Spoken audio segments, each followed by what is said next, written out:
सब खाने का स्वाद एक तरफ और नॉनवेज का स्वाद एक तरफ। और जब नॉनवेज बहुत दिन के बाद मिलता है तो हम उस पे ऐसे टूट के पड़ते हैं जैसे लगता है कि कितने समय से खाया ही नहीं हो। तो जी हमारे घर में आज 1 महीना के बाद मटन बन रहा था। तो उसकी जो मेकिंग है मुझे लग रहा था कितना जल्दी बने, कितना जल्दी खा लूँ, लेकिन इतना सारा अड़चन आ गया उसको बनाते बनाते कि मेरा दिमाग तो वही ख़राब हो गया। सबसे पहला तो था कि जो हम लोग का मेन चूल्हा जिस पे खाना बनता है उस पे हम लोग नॉनवेज नहीं बनाते हैं।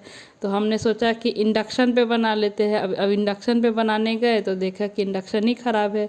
फिर उसके बाद सोचा कि जो मटन है उसको हम लोग बना लेते हैं कुकर में, इलेक्ट्रिक कुकर में। तो इलेक्ट्रिक कुकर का ये बॉडी कनेक्ट नहीं हो रहा। फिर उसके बाद हम लोग दूसरा स्टोव निकाले, फिर उसके बाद उस पर उसको चढ़ाए।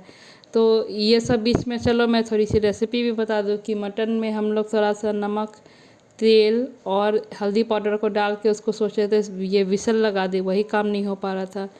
तब तक मैं ये अरेंजमेंट करते करते फिर इसके बाद क्या हुआ कि प्याज भी भुनना स्टार्ट कर दिए थे। तेल गरम किए, उसमें खड़े मसाले प्याज डाल के भुनना स्टार्ट कर दिए। सोच रहे थे कि आज कैसा मन से मैं नॉनवेज लेकर आई थी, कितना सारा अड़चन आ रहा था इसको बनाने में। और ये क्योंकि और दिन इतना प्रॉब्लम नहीं होता, लेकिन आज बहुत ज़्यादा प्रॉब्लम हो गया था। मैं परेशान एकदम हो गई थी लिटरली। प्याज भूनते भूनते लग रहा था कि कब जल्दी से ये बने, एकदम मुसीबत हो गया था। लेकिन बनने के बाद जो खाए तब वो जो एक पहले स्ट्रेस हो रहा था वो सारा स्ट्रेस निकल गया था। तो फिर थोड़ी सी खुशी मिली थी कि हाँ चलो मेरा मेहनत सफल हो गया। और बनी भी थी, बहुत अच्छी बनी थी। तो जो मेरा प्याज है उसको हम लोग ऐसे ही भूनते भूनते, अब मीडियम आंच पे ही भूनना है हम लोग को।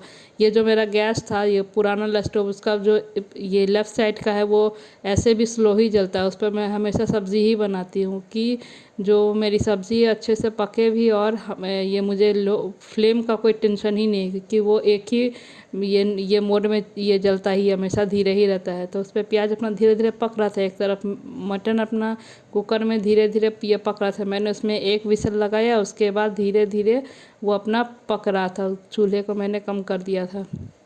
फिर प्याज को एकदम आपको गला लेना है, क्योंकि प्याज नहीं गलेगा तो मटन के साथ घुलेगा नहीं। और इसमें आपको घी या मक्खन अगर है तो फिर डालने में कंजूसी मत करना, क्योंकि नॉनवेज जो होता है उसमें आप जितना तेल मसाला डालो उसका टेस्ट उतना ही ज़्यादा एनहेंस करता है। तो मैंने इसमें भर भर के मसाले डाले हैं, जैसे हल्दी पाउडर, धनिया पाउडर, मिर्च पाउडर, मीट मसाला, फिर ये लहसुन का पेस्ट, घी, बटर सब मैंने डाल दिया। और खड़ा गरम मसाला भी आपको इसमें ज़रूर डाला। अगर आपके पास गरम मसाला जो खड़ा हो तो उसका अगर पाउडर है या फिर आप पीस के पार्टी पे डाल सकते हो तो आप ज़रूर डाल। पार्टी मतलब जो एक आता है ना, सबको पता होगा कि मैं क्या एक्सप्लेन कर रही हूँ। तो पार्टी पे पीस के आप डालो, इसका टेस्ट फिर देखना आप उंगलियां चाटते रह जाओगे, ऐसा स्वाद आएगा। फिर उसके बाद हम लोग को इसका मसाला को अच्छे से भून लेना है। और आप अपना मटन को भी चेक करते रहेगा, ऐसा नहीं कि आप भून रहे हैं और फिर मटन को छोड़ दिए साइड में रख के। ये जब जब भी हमारे घर में जो लोग नॉनवेज खाते हैं उन लोग को ये चीज़ पता कि जब भी हमारे घर में नॉनवेज बनता है तो एक अलग सी ही खुशी छा जाती है। सबके मन में एक्सपेक्टेशन होता है, जी ये खाएंगे, आज वो खाएंगे। मतलब मेरे यहाँ ये जो भाई है उसको मटन में गुर्दा अच्छा लगता है, मुझे कलेजी, लड़ चुस्ता अच्छा लगता है। मेरी मम्मी ये ज़्यादा कोशिश करती है कि उसको हड्डी वाला पीस मिल जाए, मेरी बहन को जो मिल जाए सब ठीक है।